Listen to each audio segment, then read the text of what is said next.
and Saturday, March 21st, for the special election to the Board of Selectmen. 24th. 24th. What did I say? 21st. 24th, I'm sorry, it's 24th. We've got to get that date right. I know. Jerry was calling it the 25th last week. Saturday, March 24th. Saturday the 24th. And the Board of Selectmen are meeting this evening, as Jeff had already mentioned, and so we should have confirmation of those dates after the Board of Selectmen's meeting this evening. And representatives from the SSBC met in Newburyport with Doran Whittier on Monday, January 16th, from about 9 to 1:30ish to plan for the presentation at the public forum. And the public forum was held last Wednesday, as you all know, from 7 to 9:45. There were about 120 people in the audience. And so far, the feedback that I have been hearing was positive. Some points did warrant clarification. In fact, tonight Mr. Simons made some very important points around clarification. Today I met with all of the chairs and vice chairs of the parent organizations in the district, and we talked more about the project. I've asked them for feedback, and I've been providing some additional information to them because they're very enthusiastic about discussing the project with their constituencies. So we had a long conversation today. And as you know, Wednesday, the MSBA Board of Directors are voting on the North Reading project, and I did go to the website today and I downloaded the agenda to make sure we're there, and we are, with the fifth bullet. So it's official, the vote will take place this coming Wednesday. The next meeting of the SSBC is scheduled for Tuesday, January 31st in the high school modular cafeteria, beginning at 6:30 p.m. Any questions or comments? I have a little bit more Cliff. of a comment on that. One of the reasons why we're moving ahead on the selection of the CM at risk is because we have to sequence in the moving of the modulars from the middle school, so that they can be moved during the summer when the kids aren't when school is not in session. And with the timing of the town meeting and vote, if we started the selection process after that, we would have an issue with getting that work done. So by beginning the selection now, and it's not going to cost us anything, we move right up to the town meeting date, and we should, at around that time, have a selected CM to work on the project. And the key is we're not going to enter into any No contracts contract. or spend any money No until after we contract, find out what the vote is. But the Secondary School Building Committee at our last meeting did, in order to get a jump on this, did vote to go forward with the selection process. So, Jerry, several comments. yes, Mel?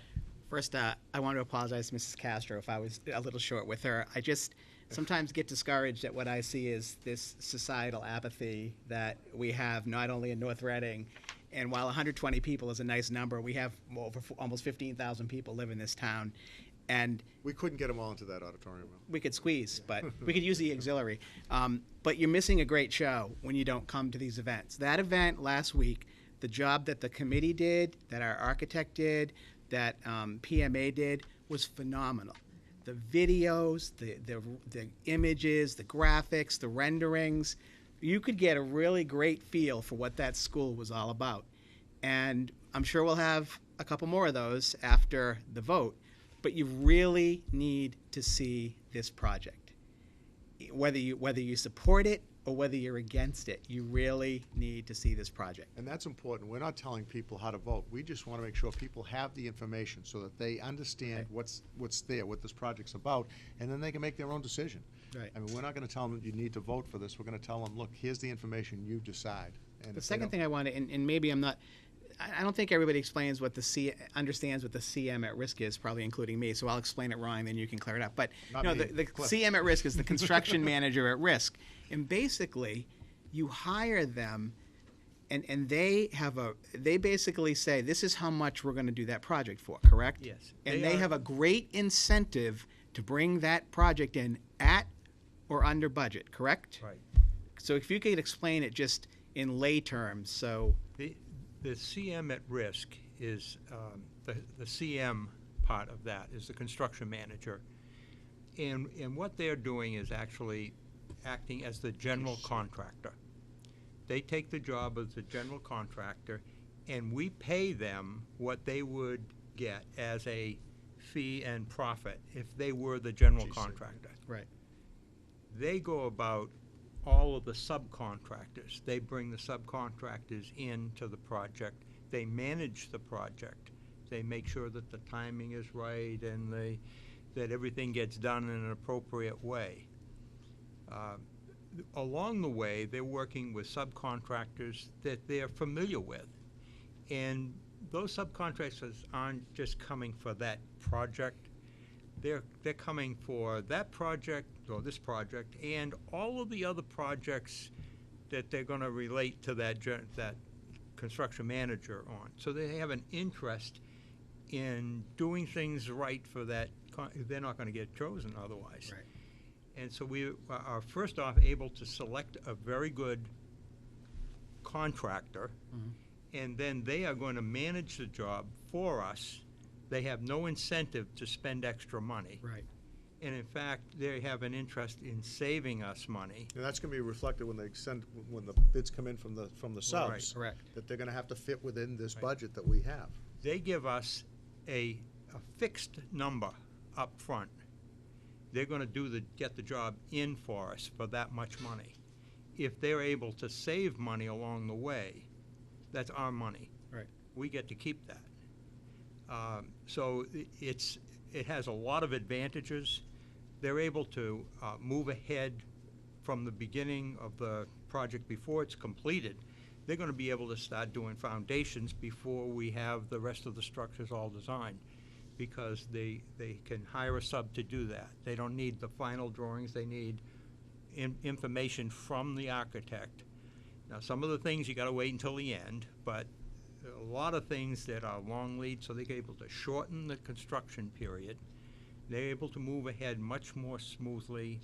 And again, you reduced all of the conflicts that you normally see because of those relationships that they have with subcontractors. So you get all of the advantages that you would get if you were actually acting as the general contractor. You're hiring somebody to manage the job for you and get it done. And we pay them a fixed amount of money. Right. They're guaranteeing the number. Yep. I Good want to explanation. say two more things. I made this plea the other night. I think it's safe to say that whether this project is approved or not, your students in middle and high school in North Reading are going to get a fine education.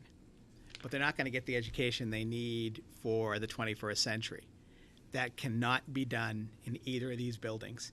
And I spoke to Superintendent Willis after the forum the other night, and we were talking about how we don't even know what some of these careers are going to be 10, 20, 30 years. We have to try to prepare our kids the best for that kind of society, that environment.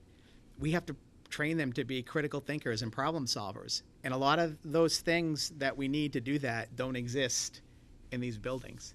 And the science labs and some of the other things are just really two of the keys to what we need. And I think we need to prepare the kids for that economy that's really just now kind of bubbling up from the ground, and we're kind of figuring out what it is. The final thing I'll say is, the only impediment or reason I can see to not support this school is cost, and the cost is what it is. We worked with the MSBA. There's no frills. There's no swimming pool. There's no field house. There's no fancy offices except for the hot tub and the superintendent's office. No, I'm only no. There is nothing beyond what the MSBA says we can build. There's no fallback plan. And this isn't a threat. I'm just stating the obvious. We have not. Once this gets approved, we have 120 days to approve it at a town meeting and approve it at an election. That's correct. It's 120 days from January 25th. If they vote to approve it on the 25th, we'll have basically 4 months to get funding from the town. Right. Or we'll lose our place. And I don't think we're going to see any changes in the cost. I think the cost that you see Well, that's it. is what it's going to be. I mean, maybe we can get a little better interest rate. We got our fingers crossed on that. But we're being pretty aggressive in the interest rate we're projecting at 4% for most of the borrowing, and then maybe 5% for a smaller part of the borrowing. Right. But the project itself is, I can't find any holes in it. It's a gem, and it would serve this community for 50 plus years if we can go ahead and approve it and build it. One of the comments that's been made, you know, is the $11 million difference between not doing the project and just muddling along and doing the fix-up, and the roughly $60 million that it's going to cost us. That $11 million difference is, it would be, well, actually, one of the members of the town that was at the meeting last Wednesday made the comment that he had worked continuously on the schools in Malden, on Oh, fix right. up and fix up and fix up, and his view was that, you know, the $49 million worth of cost to do the fix ups over the next several years, that estimate's probably low because of what he has seen happen in Malden. I think that we have a pretty solid base to work on. That $49 million is real, but you know, that to not get the added benefit at this point in time would be a real shame. Okay, thanks, Mel Ancliffe. Anybody else, any other comments? Okay, thank you, Kathy. Next on the agenda is the, some of the North Reading Public Schools vision and mission. Last year, the administrative leadership team started to review the vision and mission that the district already had. And I think the superintendent, along with her team, has come up with a revised district vision and mission, and I think she has a short presentation to make. Very short, yes. So short that you have to move.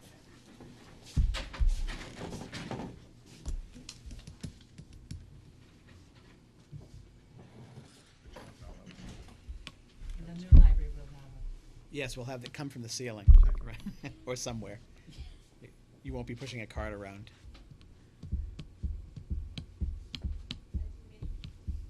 Pardon me? Wirelessly. A little dark. That's good. That's good. That's good. It's coming up. But as Mr. Venezia said, starting last year, the administrative council, as well as the expanded leadership team, which means the assistant principals, as well as the assistant PPS director, came together to read this book. I've mentioned this to you several times, and to begin to use the activities in the book as we plan for the future. And we now affectionately call this NRPS 2016. We're taking a look at 5 years out, and this is a strategy for the future. So I want to give you a little context around why we have revisited the mission that was already in place in the North Reading Public School District, and why we developed a new vision. So here's the book, Strategy in Action, affectionately referred to as the Yellow Book. And the title of it is How School Systems Can Support Powerful Learning and Teaching by Rachel Curtis and Elizabeth City. And lots of people say, what are you focusing on strategy for? What is this about strategy?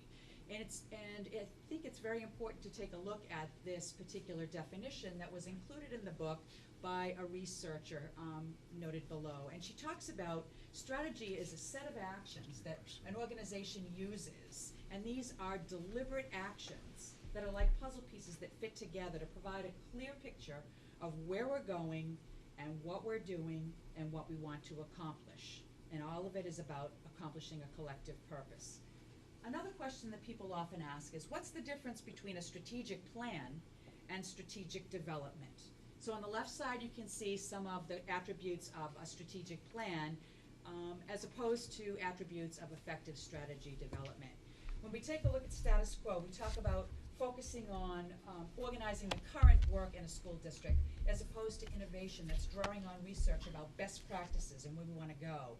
There's an emphasis with a strategic plan on the external audience. And in an effective strategy development, we're taking a look at what we need to do internally, and the players internally are part of the process to develop this plan for continuous improvement. A strategic plan is broad and incremental, whereas the work that we do on strategic development is deep, and it's intentional, and it's interconnected. A strategic plan is typically discrete. It's just a list of activities that can be done and completed in and of themselves. The strategies in effective strategy development are interdependent. One relies on the other. Typically, a strategic plan is an easy fit to the existing system as it is today. effective strategy